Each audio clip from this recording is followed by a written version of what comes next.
ঈদুল ফিতরের কেন্দ্রীয় জামাতের জন্য চট্টগ্রামের জমিতুল ফালা ঈদগাহ ময়দান সম্পূর্ণ প্রস্তুত বলে জানিয়েছেন Chittagong city mayor doctor Shahadat Hossain.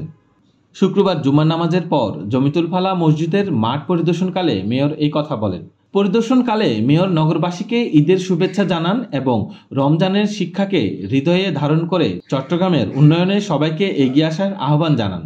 পরিদর্শনকালে আরও উপস্থিত ছিলেন প্রধান নির্বাহী কর্মকর্তা শেখ মোহাম্মদ তৌহিদুল ইসলাম, প্রধান পরিচ্ছন্ন কর্মকর্তা কমান্ডার ইখতিয়ার উদ্দিন আহমদ চৌধুরী। চট্টগ্রামে পবিত্র ঈদুল ফিতরের প্রথম জামাত সকাল ৮টায় এবং দ্বিতীয় জামাত সকাল ৮টা ৪৫ জমিতুল ফালা মসজিদে অনুষ্ঠিত হবে।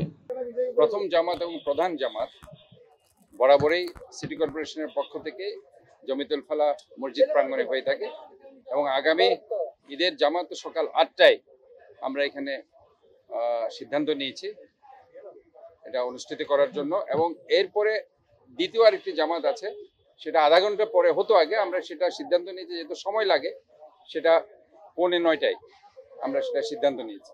কাজে দুটো জামাত হবে ঈদের, একটা প্রধান জামাত আর একটা 8:45টায়। কাজে আমি মনে করি সবাই যাতে নির্বিঘ্নে সুন্দরভাবে আসতে পারে। এবং এখানে মূল যে সমস্যা হয়তোবা আমরা মনে করছি, এখন যেহেতু খুব গরম, মানুষ হয়তোবা বেশি পরিমাণে আমাদের স্বস্তিদায়ক অবস্থায় রাখার জন্য কিছু ফ্যানের ব্যবস্থা আমরা করছি। আর এখানে পিছন দিকে আমি যেটা আগেও দেখেছি যে বের হওয়ার সময় সেখানে গেটটা খুব সংকীর্ণ, সেখান দিয়ে তাড়াহুড়া করে বের হওয়ার সময় অনেক সময় অনেক অ্যাক্সিডেন্টও হয় আর কি। তো যাতে সেটা না হয়, মানুষ যাতে নির্বিঘ্নে বেরোতে পারে, এই ধরনের কিছু ফ্যাসিলিটিস আমরা এনশিওর করার চিন্তা করছি।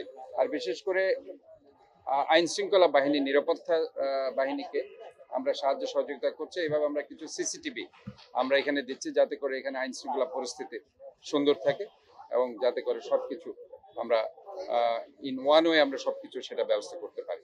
মুসল্লিদের সুবিধার্থে পর্যাপ্ত ফ্যান আর শামিয়ানা থাকবে। অজু করার জন্য মসজিদের অজুখানার পাশাপাশি অতিরিক্ত গাড়িতে পানির সুব্যবস্থা করা হয়েছে। নিরাপত্তার জন্য থাকছে সিসিটিভি মনিটরিং সহ পর্যাপ্ত আইন শৃঙ্খলা বাহিনীর প্রশিক্ষিত সদস্যরা।